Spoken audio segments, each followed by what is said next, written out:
또 한 주간 또 하나님의 사랑 안에서 또 기뻐하면서 또 말씀의 위로를 받으며 승리하셨을 것이라 믿습니다. 우리가 이사야 두 번째 책 또 나누면서 하나님께서 우리의 구원이 되심을 선포하는 그 이사야의 말씀, 오늘부터 새롭게 들어가기를 간절히 소망합니다. 오늘부터는 파워포인트에서 보시는 것처럼 1단원부터 시작되게 됩니다. 저희가 1단원 하나님이 구원을 이루어 가신다라는 주제 우리 나누고 시작하기 원합니다. 먼저 기도하겠습니다. 하나님 아버지, 감사와 찬양을 드립니다. 이사야의 말씀을 나누면서 하나님만이 우리의 구원 되심을 확신하게 하시고, 우리 속에 남아있고 또 우리 속에 아직도 영향력을 미치고 있는 모든 우상들을 제거해버리는 은혜를 누리게 하여 주시옵소서. 함께 영상으로 강의를 듣고 나누는 우리 모두에게 성령 하나님의 하나 되게 하심으로 충만케 하실 것을 믿고 감사드리며 예수님의 이름으로 간절히 기도합니다. 아멘. 지난주에는 이사야 계론에 대한 이야기를 저희가 나눴고요. 또 이번 주부터는 1단원이 시작되게 됩니다. 앞서 말씀드린 대로 하나님이 구원을 이루어 가신다라는 주제로 되어 있고요. 총 5개의 과로 진행이 됩니다. 1단원의 5개 과는 이사야 40장에서 53장까지 내용을 담고 있게 됩니다. 오늘은 특별히 1과에 대한 내용을 나누게 되는데요. 이사야 40장에서 41장의 말씀을 나누게 됩니다. 2주차의 강의 제목을 같이 한번 읽어볼까요? 시작. 시온을 향한 하나님의 위로입니다. 이사야 40장과 41장의 내용을 담고 있습니다. 하나님의 위로가 임하는데 시온에 임한다라는 것입니다. 이 시온은 하나님의 성이며 하나님의 산이죠. 하나님의 임재가 있는 곳을 말하는 것입니다. 하나님의 임재하시는 곳에 하나님의 위로가 임한다라는 사실을 우리가 알게 되길 원합니다. 성경 공부를 할 때 우리가 가장 중요하게 여겨야 하는 것은요, 성경 본문을 바르게 또 잘 읽어야 된다는 것입니다. 성경 본문을 읽는 것이 성경 공부의 출발점이다라는 사실을 꼭 기억하게 되길 바랍니다. 저희가 그러면서 함께 본문을 읽으면서 저희가 다 읽어보고 시작하면 좋겠지만, 시간 관계상 여러분들이 꼭 그 본문을 다 읽어보시고 41장, 40장 모두 읽어보시고 함께 하기를 간절히 바랍니다. 시작하며라는 내용인데요. 파워포인트를 보시면 성경 읽기 3가지 방법에 대한 이야기를 말씀드립니다. 성경 읽기의 방법에는 여러 가지가 있지만, 일단은 하나님의 마음과 말씀이 함께 전달되고 또 그것을 증거하는 말씀을 맡은 자로서의 예언자, 또 말씀을 맡겨주시는 것에 대한 예언, 이것을 통해서 전달된 말씀이기 때문에 우리가 3가지 방법으로 읽을 때, 첫 번째는 텍스트 읽기라고 해서 성경 말씀 그 자체를 읽는 방법입니다. 성경 말씀 그 자체를 읽는다는 것은 본문 나온 그대로를 읽어가는 것이죠. 이해할 수도 있고 이해 안 될 수도 있습니다. 하지만 그것 자체가 귀한 것입니다. 그것을 통해서 감동을 체험하게 되는 것, 그것이 첫 번째 읽기의 방법입니다. 두 번째 방법은 상황적 읽기라는 것이죠. 컨텍스트를 읽는다고 말합니다. 역사적 현 상황을 생각하며 기록 배경을 읽어 나가는 것이죠. 텍스트 읽기를 그대로 읽기라고 한다면 이 상황적 읽기, 이 컨텍스트 읽기라는 것은 넓게 읽기라고 할 수 있습니다. 좀 더 주변을 살펴보면서 그것을 읽게 된다는 것이죠. 그리고 세 번째는 묵상적 해석적 읽기라는 것입니다. 다시 말하면 메시지 읽는 것인데요. 나에게 말씀하시는 하나님의 마음으로 읽는 것을 말합니다. 텍스트 읽기가 그대로 읽기, 컨텍스트 읽기가 넓게 읽기라면 이 메시지 읽기는 바로 깊게 읽기라는 것입니다. 이 메시지는 무엇일까요? 그것은 삼위일체 하나님의 그 마음의 표현입니다. 그 마음은 곧 사랑이라고 말씀드렸습니다. 그래서 말씀을 받은 예언에도 사랑이 담겨져 있고, 말씀을 전하는 예언자에게도 사랑이 담겨져 있어야 하는 것이죠. 그래서 하나님의 말씀을 증거하는 자는 꼭 사랑이신 하나님의 마음까지 증거해야 하며, 그것을 전달받는 사람, 바로 읽는 오늘 이 시대의 우리들도 그 하나님의 사랑을 메시지로 읽는 것이 가장 바르고 온전하겠다라는 말씀을 드리게 됩니다. 함께 말씀을 읽은 것으로 하고 저희가 또 암기 구절을 함께 나누기 원하는데요. 교재에 보시면 19페이지에 나옵니다. 19페이지에 보면 이사야 41장 10절의 말씀을 암기 구절로 하고 있는데요.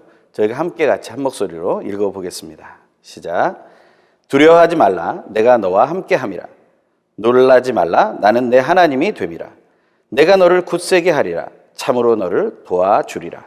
참으로 나의 의로운 오른손으로 너를 붙들리라. 아멘.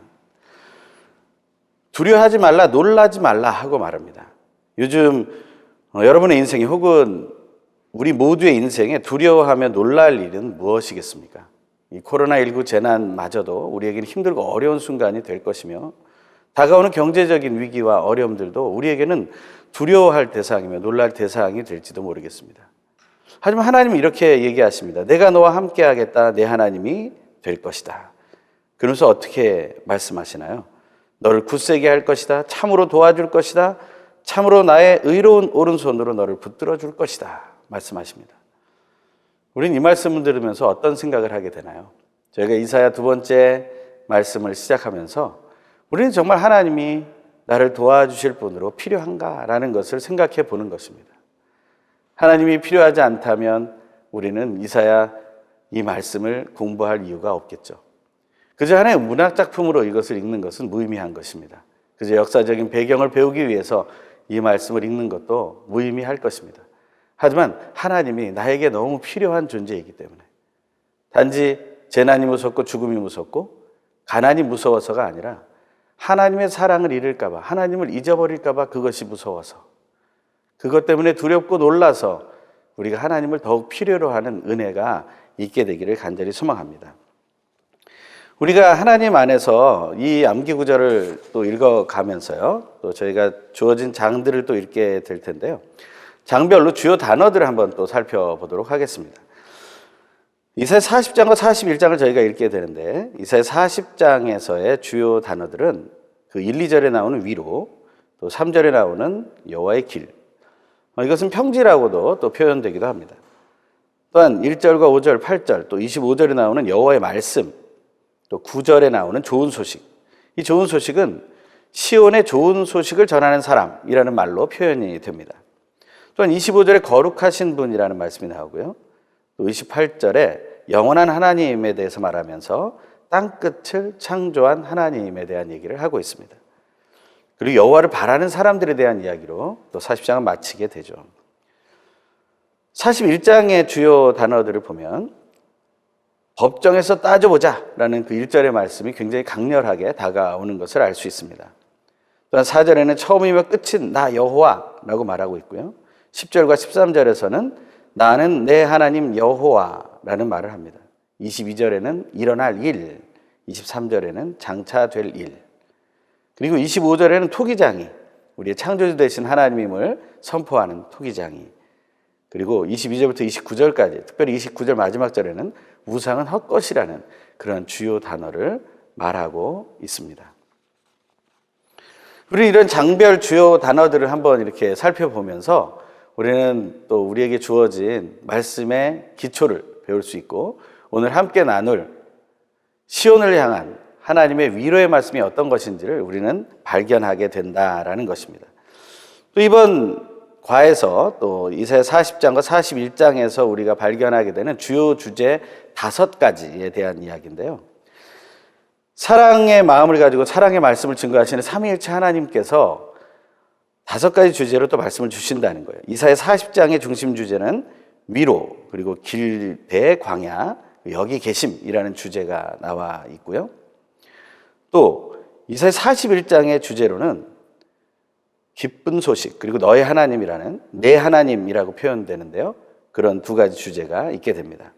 하나님이 구원이시라는 이사야의 선포 속에서 우리가 볼 수 있는 이 5가지 주제를 우리가 하나씩 교제를 살펴보면서 우리가 확인하게 되기를 간절히 원합니다.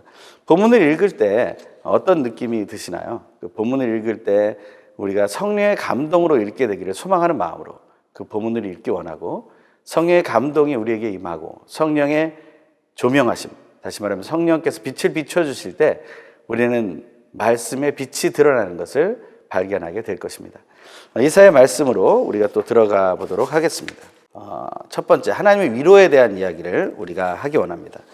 먼저는 20페이지에 나오는 말씀인데요. 성경 9절, 이사야 40장 1절, 2절 한번 같이 읽어보겠습니다. 위로하라, 내 백성을 위로하라. 너희 하나님께서 말씀하신다. 예루살렘의 마음을 위로하며 말하라. 예루살렘의 복역기간이 완전히 끝났고 형벌도 다 치렀으며 여호와의 손에서 그 죄값을 2배나 받았다고 선포하라. 하나님의 위로를 선포하라고 그 말씀이 시작되고 있습니다. 이사야 40장 1절에서 2절에 나오는 이야기를 우리가 표에서 한번 살펴보면 예루살렘의 복역기간이 완전히 끝났다. 형벌도 다 치렀다. 2배나 더 치렀다라는 말씀으로 나오게 됩니다. 저희가 쉽게 말한다면 심판 끝, 희망 시작이라고 말할 수 있겠죠. 1장부터 39장의 계론의 말씀을 통해서 우리는 앞부분에 정죄와 심판에 대한 얘기가, 물론 희망의 메시지도 있지만 정죄와 심판의 메시지가 주로 나온다고 했습니다. 그런데 이제는 심판의 메시지가 멈추고 희망의 메시지가 더욱더 빛을 발하게 된다라는 것이죠. 우리는 그것이 이사야 두 번째 책을 공부할 때 가장 기쁘게 이 공부를 할 수 있는 주제가 될 것입니다. 심판은 끝났고 희망이 시작되는 근거는 무엇입니까? 우리는 그 도표에서 보시는 것처럼 삼위일체 하나님, 그 안에 늘 그려져 있는 그 하트, 사랑이라는 것이죠. 사랑의 마음으로 전달된 그 말씀이 우리를 살려낸다라는 것이죠. 그 첫 번째가 바로 위로라는 것입니다. 위로의 메시지에 대해서 교재에서는 얘기하고 있는데요. 저희가 26페이지에서부터 우리가 한번 보기를 원합니다. 1-1번의 교재를 보시면 좋겠습니다. 26페이지. 하나님의 위로를 선포하라는 소명에 대한 얘기가 나옵니다. 위로의 주체는 하나님이시고요. 위로의 대상은 내 백성이라고 말하면서 인격적인 관계를 표현한다라고 말하고 있습니다. 하나님은 왕이시고 하나님의 백성, 이스라엘, 그리고 또 하나님을 후일에 믿게 되는 모든 인류를 향해서 선포하고 계신다라는 것이죠. 우리는 그 사실을 늘 신뢰하게 되기를 바랍니다.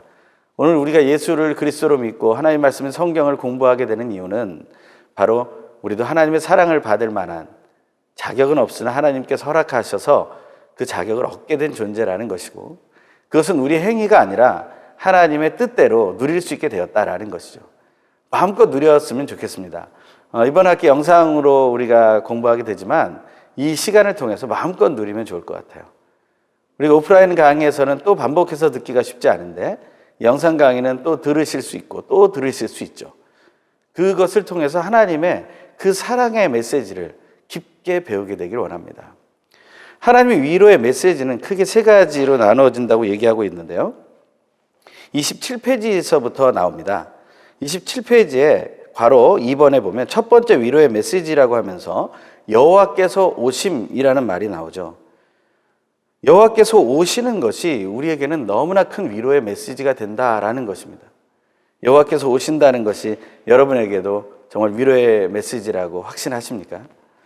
그때 어떤 일이 일어납니까? 이사야 40장 3절에서 5절의 말씀에 보면 길을 예비하라 이런 말씀이 나오게 됩니다.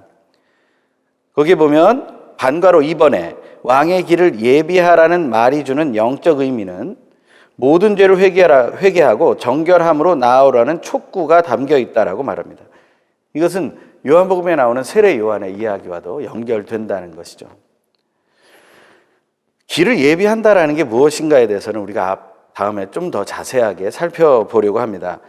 하나님께서는 길을 다 만들어 주셨는데 그 길을 찾기가 어렵다는 것입니다. 뭔가 낮아져 있고 뭔가 높아져 있어서 그 길을 가기가 어렵다는 것입니다. 그래서 평탄하게 만들어야 된다고 얘기하는 것이죠. 대로라고 말하고요, 평지라고 말하고 있는 것을 보게 됩니다. 이것에 대해서 또한 두 번째 메시지는 28페이지에 나오는데요. 위로의 두 번째 메시지 괄호 3번입니다. 거기에는 반드시 성취되는 하나님의 말씀이라고 말하면서 6절에 8절의 이야기를 하고 있습니다. 하나님의 말씀이 반드시 성취된다는 것, 이것은 하나님의 말씀이 완전하다라는 것도 의미하지만 하나님의 말씀이 영원하다는 것을 의미하며 또 하나님의 말씀은 전능하다라는 것을 말하고 있다는 사실을 우리가 기억하게 되길 바랍니다. 또한 하나님이 주시는 위로의 메시지 세 번째는 29페이지에 나오는데요. 거기 괄호 4번에 보면 세 번째 위로의 메시지 하고 되어 있고 백성을 품으시는 목자의 도래라고 말하고 있습니다.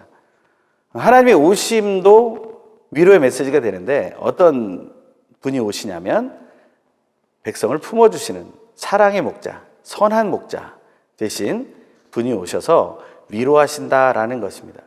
이것이 바로 위로의 메시지의 가장 핵심이 되는 것이라고 할 수 있습니다. 또 그 다음의 이야기를 또 우리가 함께 나누기 원하는데요. 이사야 위로에 대한 메시지 가운데 27페이지로 다시 한번 돌아가 봅니다.